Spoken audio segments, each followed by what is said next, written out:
had the state's motion in limine under advisement following a hearing conducted on August 1st, 2024, and having heard and considered the evidence, admitted exhibits, arguments of counsel, defendant's supplemental submission regarding state's motion in limine, and the state's response to defendant's memorandum of law, grants paragraph 1 through 6 over defendant's objection, and grants paragraphs 8 through 12 over defendant's objection. As it relates to paragraph 7, the burden is on the defendant to show a nexus between Odinism, cult or ritualistic killing, Brad Holder, Patrick Westfall, Johnny Messer, Elvis Fields, Ned Smith, Ron Abrams, Kagan Klein, Jerry Klein, Ron Logan, and the murders of the two victims. The case law is quite clear that the nexus must not be based on speculation, conjecture, rumors, or hearsay, but rather on admissible evidence. The court finds the defense has failed to produce admissible evidence demonstrating a nexus between Odinism, cult or ritualistic killing, Brad Holder, Patrick Westfall, Johnny Messer, Elvis Fields, Ned Smith, Ron Abrams, Kagan Klein, Jerry Klein, Ron Logan, and the murders. Therefore, the court grants paragraph 7 of the state's motion in limine over defendant's objection. The court will not permit the evidence submitted by the defense in support of their arguments regarding third-party perpetrators in the trial of this cause, as the probative value of such evidence is greatly outweighed by confusion of the issues and its potential to mislead the jury. The court will allow that evidence to support an offer of proof at the trial if one is made by counsel. Jury selection will commence in Allen Superior Court October 14th, 2024, with trial commencing in the Carroll Circuit Court concluding November 15th, 2024. Paragraph 8 of the state's motion in limine reads, any reference to an investigation conducted by Todd Click, along with any reports or investigative materials from Click that are not relevant or used for the purpose of confusing the issues or has the potential to mislead the jury. Officer Todd Click's investigation into the Delphi murders paralleled and eventually merged with the investigation of detectives Ferency and Murphy. It would be impossible to separate the investigative efforts and findings of these three law enforcement officers from one another. To exclude any reference to an investigation conducted by Todd Click is to wholly prohibit and erase the years-long dogged investigations of Detective Murphy and the late Detective Greg Ferency. Judge Gull's order granting the state's motion in full, without citing any supporting case law, and outright ignoring the mountains of evidence presented thus far in support of a third-party guilt defense, all but guarantees that the trial of Richard Allen, set to commence on October 14th, will be exactly what we've all feared but entirely expected: a practice run.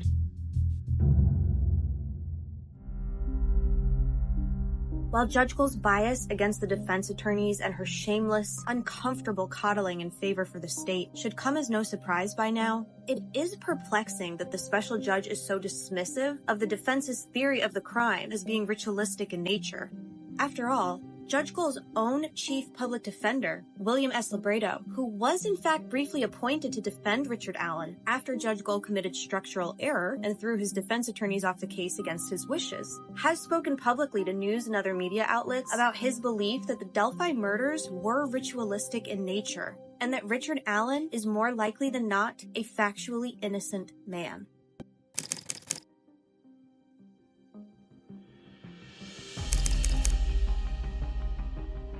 I thought it was hocus pocus. I honestly didn't, I'd never heard of it, and the more I got into it, that's a real thing. It is a real thing, and it's scary. In what way? Well, I believe they sacrificed a girl and killed another one. Some of the people that live in Delphi were very brazen about their Odinistic beliefs on their Facebook pages, including the sergeant who was in charge of keeping Mr. Allen safe in Westville. Sergeant Jones, who was wearing patches that said "In Odin We Trust" on his Department of Corrections uniform. Yep. The judge ordered the warden to make them stop.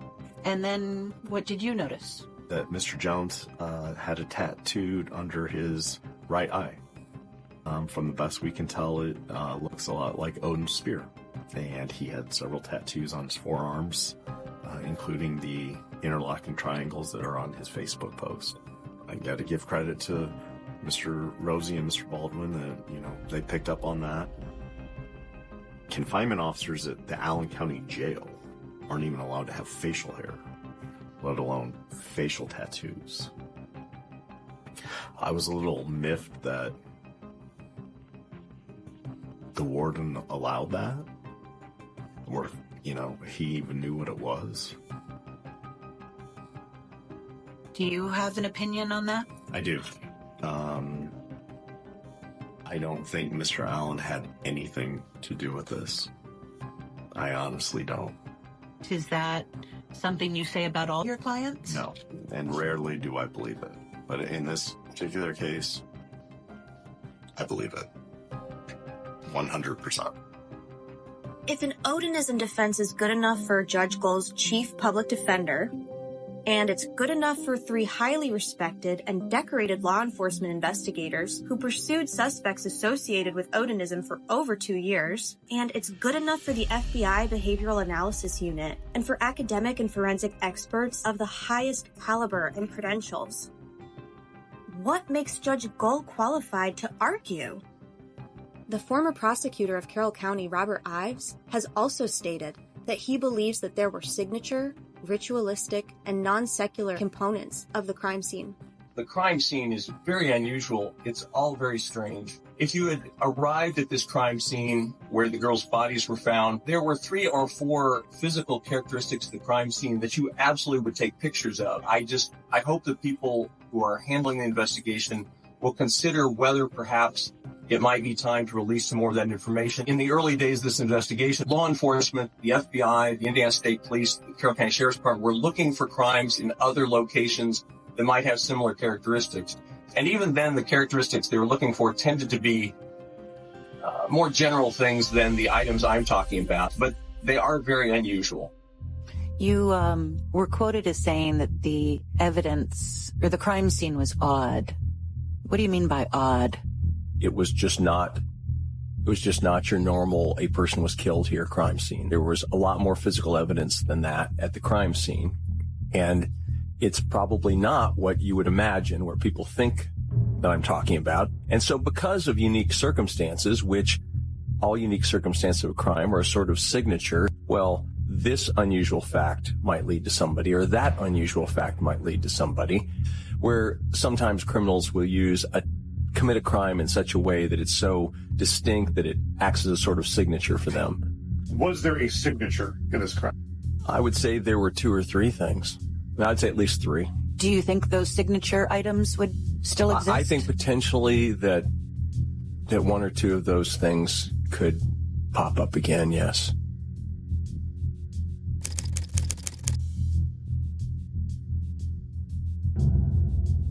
On July 7th, 2021, at approximately 2:15 p.m., Detective Greg Ferency was shot and killed outside of the FBI Indianapolis resident agency in Terre Haute. A subject drove to the gate of the building and threw a Molotov cocktail at it. The man then confronted Detective Ferency and shot him as he came out of the building. Despite being wounded, Detective Ferency was able to return fire. An FBI agent also rushed outside and shot the subject, who then drove himself to a local hospital, where he was taken into custody. The subject was subsequently charged with the murder of a federal agent.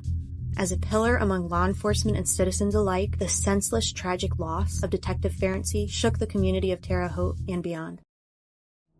This is a federal case. The FBI will have the lead. Greg Ferency was a good man, a 30-year member of the Terre Haute PD, and worked in this community for many, many, many years. It's a sad day for this community and for the Terre Haute Police Department. Greg was a 30-year veteran of the Terre Haute Police Department, but he was also one of us, a member of the FBI family. For 11 years, Greg served as a task force officer, later joined our Indianapolis Joint Terrorism Task Force. And to his FBI teammates, Greg was the guy.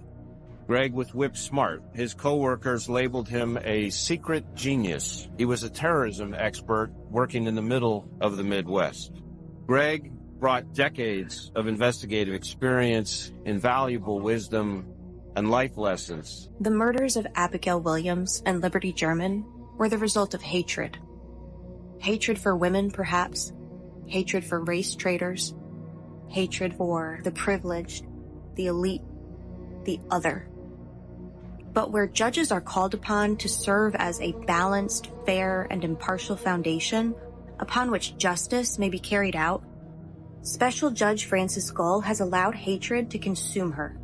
Hatred for the defense attorneys who were willful and insubordinate, who humiliated her in front of her colleagues and superiors. Hatred for her own shortcomings, her own inability to occupy a seat which she has claimed as rightfully hers. Hatred for a defendant who has yet to be tried, and despite his fundamental rights to due process and his total presumption of innocence, the special judge held him in maximum security prison in total isolation and torment for over a year. Judge Frances Gull is on a mission. It's a mission she shares with the Unified Command Task Force, with Lieutenant Jerry Holman, with Detective Tony Liggett, with Prosecutor Nick McClelland, Superintendent Doug Carter. Judge Gull is complicit in the conspiracy to convict Richard Allen. We are watching the state of Indiana hang a constitutionally innocent man. The fix is in. And while the state of Indiana conspires to convict Richard Allen, the person or persons who murdered Abby and Libby are free.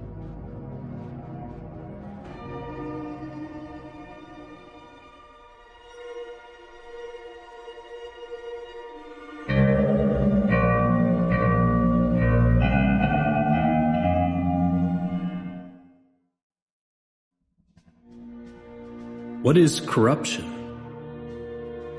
It is dishonest or fraudulent behavior, usually perpetrated by those in a position of power or authority. It is a betrayal by those entrusted to protect and serve all, to show favoritism to none, and to safeguard and uphold our inalienable rights to liberty and life. Corruption destroys trust, erodes goodness, and hardens the innocent, who suffer as a result. By its most basic definition, corruption is a departure from what is pure, what is correct, and what is true.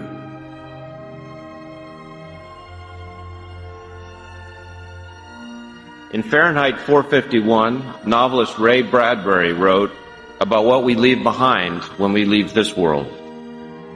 Everyone must leave something behind when he dies, my grandfather said. Something your hand touched some way so your soul has somewhere to go when you die. And when people look at that tree or that flower you planted, you are there. It doesn't matter much what you do, he said. So as long as you change something from the way it was before you touched it into something that's like you after you take your hands away. The difference between the man who just cuts lawns and a real gardener is in the touching. The lawn cutter might just as well not have been there at all. The gardener will be there for a lifetime. Greg, he was that kind of gardener.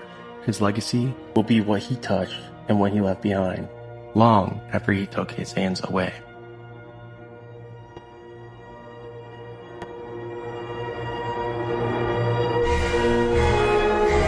So when it comes to corruption, there can be no compromise.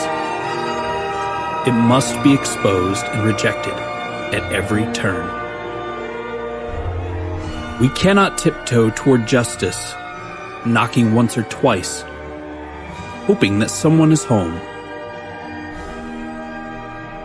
Justice is a door that, when closed, must be kicked in.